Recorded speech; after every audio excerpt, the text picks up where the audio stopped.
Tuan Yang di-Pertua, saya ingin memulakan jawapan perbahasan Kementerian Pengangkutan dengan menjawab tuduhan-tuduhan yang telah dilemparkan oleh Yang Berhormat Seremban, mantan Menteri Pengangkutan. Pertamanya adalah berkaitan dengan projek Klang Valley Double Track Fasa 2 KVDT 2. Yang Berhormat Seremban mudah lupa, tetapi rekod tetap ada. Beliau telah memberitahu jemaah menteri pada 19 September 2018 bahawa kos projek KVDT 2 dapat dikurangkan jika dilakukan secara tender terbuka. Namun, beliaulah yang mengangkat memorandum jemaah menteri pada 5 Julai 2019 untuk menganugerahkan projek KVDT 2 secara rundingan terus kepada Syarikat Daya Maju LTAT atau dengan nama singkatan DMLTAT. Yang Berhormat Seremban lupa juga, beliaulah yang telah mendengar pembentangan mengenai kajian harga anggaran yang jauh lebih rendah bagi projek KVDT 2 oleh syarikat Opus Consultants Sdn Bhd, satu-satu anak syarikat Khazanah Nasional Berhad, sebanyak 2 kali pada tahun 2018. Yang Berhormat, ketika Yang Berhormat buat tuduhan itu, saya berada di Katil Hospital. Biarlah saya habis dulu. Ada masa saya bagi. Saya tak lari, Yang Berhormat. Okay? Ada masa. Bagi masa Namun, sekarang. perkara yang dapat memanfaatkan rakyat dan negara ini tidak dimaklumkan oleh Yang Berhormat Seremban ketika menjadi menteri kepada jemaah. Itu salah. Yang Itu Berhormat, fakta yang salah, Yang Berhormat. Kalau laporan Itu fakta yang salah. Ulasan. Yang Berhormat. Yang Berhormat, tolong. Yang Berhormat Menteri tak bagi, sedang menjawab. Mengelirukan Dewan. Tak apa, saya akan bagi. Tak Saya betul. janji saya akan. Dia Saya anak mengelirukan jantan, Dewan. saya tak lari. Tak apa. Dia tipu fakta. Biar saya habis dulu. Perintah tetap Yang Berhormat Seremban. menyeleweng. Yang Berhormat Seremban, Yang Berhormat Seremban telah membangkitkan beberapa isu. Kita benarkan Yang Berhormat Menteri untuk menjawab, ya.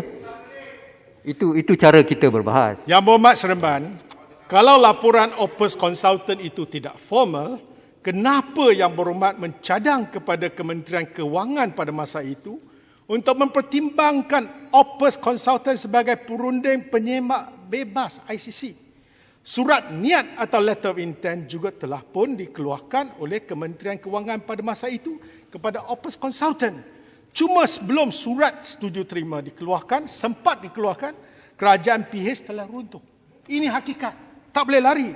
Datuk Yang Pertua, ada Jelasan. juga perkara Yang Berhormat Seremban. Bagi jalan lah. Sekejap. Bagi jalan Di untuk mana bahas. beliau mengesahkan di Dewan Yang Mulia ini pada 9 Julai 2019 bahawa KTMB sebagai pengguna landasan kereta api telah menulis surat pada 21 Februari 2019 kepada Kementerian Pengangkutan dan Kementerian Kewangan yang menyatakan kebimbangan mereka sekiranya syarikat DMLTAT dikurniakan projek KVDT 2 secara langsung. Tak apa, saya bagi sekejap lagi. Antara perkara yang dimaklumkan pada Yang Berhormat Seremban, termasuklah kelemahan syarikat berkenaan dalam projek KVDT Fasa 1, termasuk kelewatan, peralatan yang tidak mencukupi dan pekerja kompeten yang tidak mencukupi. Sekiranya projek KVDT 2 dianugerahkan kepada syarikat tersebut, sumber yang sama akan digunakan untuk kedua-dua fasa KVDT, menyebabkan masalah yang lebih besar kepada kedua-dua fasa. Ini antara perkara yang telah dimaklumkan oleh Yang Berhormat. Apa yang disebut oleh Yang Berhormat Seremban dalam pembahasan Belanjawan 2021, beliau ada mengemukakan beberapa perkara termasuk tuduhan yang tidak berasas oleh syarikat berkenaan. Okey.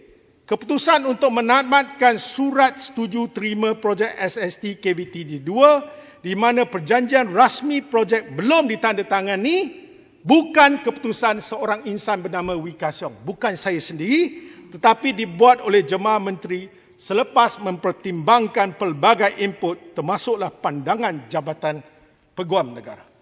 Kementerian Pengangkutan Malaysia telah menyenaraikan baik buruk dalam mempertahankan keputusan yang telah dibuat oleh kerajaan PH dan penamatan SST dalam memorandum kabinet yang berkenaan.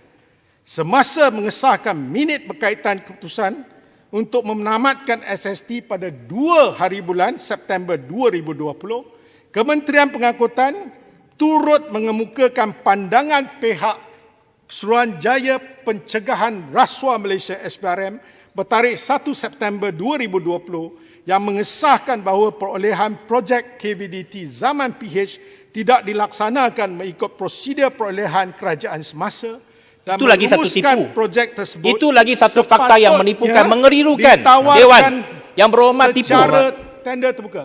Yang berhormat, Apa yang tidak mengikut prosedur? Yang Kita berhormat. bawa dalam kabinet juga. saya sedang membaca satu fakta Yang berhormat satu mengerirukan surat Dewan. yang telah dikeluarkan Siapa yang oleh buat projek ini? Suruhanjaya.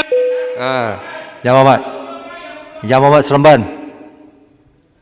Tolong. Nanti Yang Berhormat Menteri akan beri laluan. Ya? Ya. Silakan. Dia Berhormat. tipu. Tak sabar dia nak dengar fakta ini. Bukan saya tak sabar, Saya- tetapi yang berhormat tipu. Yang Yang berhormat Berhormat. mengerirukan Dewan. Yang berhormat, Saya cabar Yang Berhormat. Yang Berhormat. Pohon bawa bertenang. Kita dengar dulu apa yang Berhormat Menteri cakap. Jangan cakap macam tu. melenteng ni pasal apa? Jangan cakap macam tu. Kita Saya- dengar dulu. Yang Berhormat. Yang berhormat, Yang Berhormat. Yang Berhormat Seremban. Please. Yang berhormat, Silakan. fakta ni yang saya sampaikan, kalau ada apa-apa unsur yang saya menipu, saya letak jawatan. Saya cuma beritahu pada 1 September 2020, Ketua Pesuruhjaya SPRM menulis surat kepada saya. Saya maklumkan kepada Kabinet yang mana Datuk Seri Azam Baki kata dalam suratnya, dia kata perolehan projek KVDT zaman PH tidak dilaksanakan mengikut prosedur perolehan kerajaan semasa dan merumuskan projek tersebut. siapa yang bagi projek itu? Projek itu diberikan oleh Leo Tiong Lai. Kamu pun menjadi kabinet masa itu. Yang Berhormat Seremban. Yang Berhormat Seremban. Kita dengar jawapan Yang Berhormat Menteri. Yang berhormat, Tolong. Yang berhormat, ketika Yang berhormat jadi menteri, bernama menyiarkan satu berita dengan besar pada tahun 2018. Yang berhormat sendiri yang kata buat tender terbuka, harga dia akan Memang betul kita dah buat tender terbuka. Tetapi siapa yang bagi projek itu? Tetapi Projek itu dah diberikan oleh kenapa- Leo Tiong Lai. kenapa Leo Tiong Lai yang bagi projek itu. tengok, Yang berhormat, You apa? Yang Berhormat. Wah, ini bukan cara kita berbahas lah, kan? So, bawa bertenang. Kita dengar dulu apa yang Berhormat Menteri cakap. Lepas tu, nanti kalau ada masa, kita beri laluan. Yang Berhormat Menteri, silakan. Yang berhormat, saya tak nak bertengkar macam tu. Saya cuma kata 2018 mantan menteri kata buat secara tender terbuka. 2009 hakikatnya lah ditawarkan secara rundingan terus. Itu saja. Itu adalah komen daripada SPRM. Datuk Adakah Yang itu Pertua- salah? Adakah itu salah? Saya dah tanya. Datuk Yang Tadi Pertua- you cakap SPRM kata itu prosedur salah. Saya dah tanya adakah itu salah? Kalau Yang Berhormat tak setuju, boleh berunding dengan Ketua Pesuruhjaya. Jangan ambil SPRM. Itu Kamu yang surat. cakap. Itu Yang berhormat surat. yang cakap dalam Dewan Yang Mulia ini. Yang Berhormat. Yang berhormat yang tuduh kita kata prosedur itu salah. Prosedur yang sama diguna pakai oleh dulu. Yang Kita berhormat- buat bagi balik sebab kita tak mahu ada implikasi perundangan. Itu masalah sebab projek itu diberikan oleh Leo Tiong Lai. You are part of the... Alright. Tolong, Yang Berhormat. Yang Berhormat Seremban. Yang Berhormat Seremban. Bawa bertenang. Nanti high attack nanti. Yang Berhormat Menteri, silakan. Ya. Yang Berhormat, saya bertenang. Saya minta jangan cakap biar saya habiskan dulu. Belum Ya. habis lagi. Yang Berhormat melenteng sebab Yang Berhormat tak nak tahu fakta dia. Saya baca apa tahu yang semua kami- fakta tu. Saya Tak payah nak putar belit Yang berhormat. tak pernah. Yang Berhormat, kalau surat tu Saya tidak nak tanya wujud- sekarang. Yang Berapakah implikasi perundangan? How much the government have to pay? Sekejap, saya akan baca. Baca. Kenapa ni? Itulah, Yang Berhormat. Silakan, Menteri. Ya. Datuk Dan Pertua mengenai tuduhan dalam affidavit Ketua Pegawai Eksekutif Syarikat DMLTAT bertarikh 27 Oktober 2020 yang dikemukakan oleh Yang Berhormat Seremban, ia adalah satu fitnah dan pembohongan. Setelah menerima affidavit tersebut, saya telah meminta nasihat undang-undang termasuk daripada PUU MOT dan dinasihatkan supaya membersihkan nama saya melalui proses perundangan kerana affidavit tersebut dilindungi oleh absolute privilege principle. Namun, saya telah menjangkakan perkara ini akan dipolitikkan. Walaupun saya tak sangka Yang Berhormat Seremban yang mempolitikkannya. Memandangkan rekod beliau yang memperjuangkan tender terbuka bagi projek KVDT sebelum ini. Saya telah memaklumkan kepada jemaah menteri mengenai kewujudan affidavit tersebut pada 6 November 2020 sebelum Yang Berhormat bawa di Dewan Rakyat. Dan pegawai yang bersama dengan saya dalam perjumpaan dengan syarikat tersebut juga telah membuat laporan polis pada 5 November 2020 untuk menolak segala tuduhan fitnah yang dilemparkan sebelum perkara ini diputarbelikkan oleh Yang Berhormat Seremban. Saya cuma kata, oleh kerana itu dalam mahkamah, saya tidak mau subjudis, saya tak komen merit kes itu. Sebab tu saya kata, apa yang Yang Berhormat lemparkan kepada saya rasa terpanggil untuk menjawab. Sekali lagi, saya mencabar Yang Berhormat Seremban untuk mengulangi tuduhan atau sindiran beliau di luar Dewan Yang Mulia, bahawa saya telah menamatkan SST kepada syarikat DMLTAT untuk kepentingan peribadi saya. Saya pasti akan mengambil tindakan undang-undang untuk membersihkan nama saya. Sebagai bekas Menteri Pengangkutan, jelasnya Yang Berhormat Seremban mengendari isu sebegini. Saya menasihati Yang Berhormat supaya berbicara dengan hati terbuka dan berhenti menjadi jurucakap syarikat berkenaan. Biarlah mahkamah yang tentukan. Saya jurucakap kepada rakyat. Ini parlimen. Saya dilantik oleh rakyat untuk menjadi jurucakap kepada rakyat. Ini Yang Berhormat, itu jawapan Yang Berhormat Menteri. Sebenarnya boleh saya komen sikit tak? Yang Berhormat, sebenarnya kalau kita ikut peraturan 66.3, apabila kita membahaskan pada peringkat dasar mengenai bajet ni, dia kata perbahasan hendaklah dihadkan kepada dasar-dasar am dan pentadbiran kerajaan berhubung dengan rang undang-undang perbekalan dan kedua-dua anggaran-anggaran biasa dan pembangunan. Saya terpanggil untuk bertanya sama ada perkara yang kita berbahaskan ni adalah berhubung dengan rang undang-undang perbekalan atau tidak.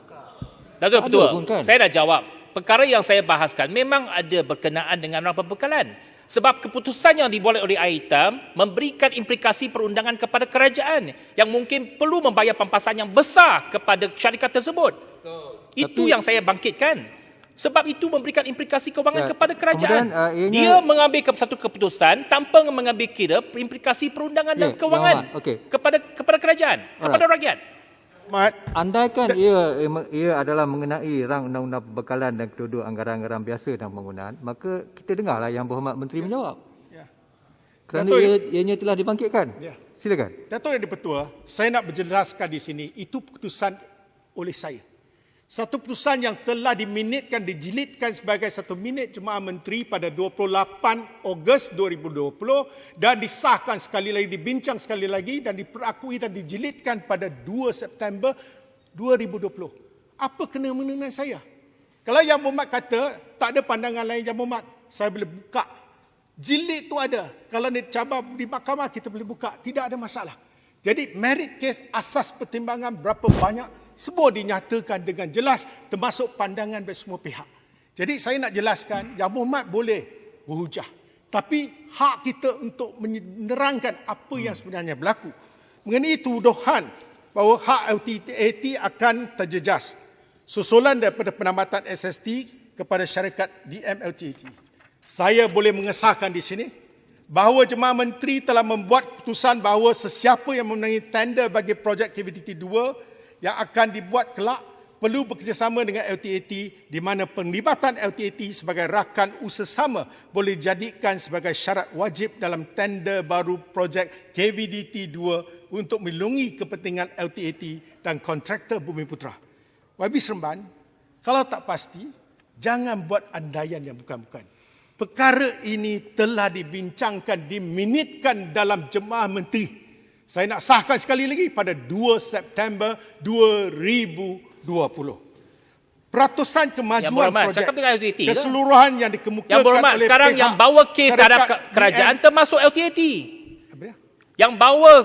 Yang Berhormat Seremban, saya telah bagi banyak kelonggaran. Saya telah bagi banyak kelonggaran kepada Yang Berhormat Seremban. Yang Berhormat ada 15 minit belasah saya. Saya duduk di Katil Hospital dengar saja. Inilah peluang untuk saya terangkan fakta dia. Itu Silakan, saja. silakan. Kalau Yang Berhormat setuju, kita boleh bincang di luar. Saya cabar Yang Berhormat buat sendirian di luar sekali lagi. Peratusan kemajuan projek keseluruhan yang dikemukakan oleh projek DMLTAT kepada Kementerian Pengangkutan adalah 12% sahaja setakat 13 September 2020 dan bukannya 24% seperti mana yang dikatakan oleh Yang Berhormat Seremban.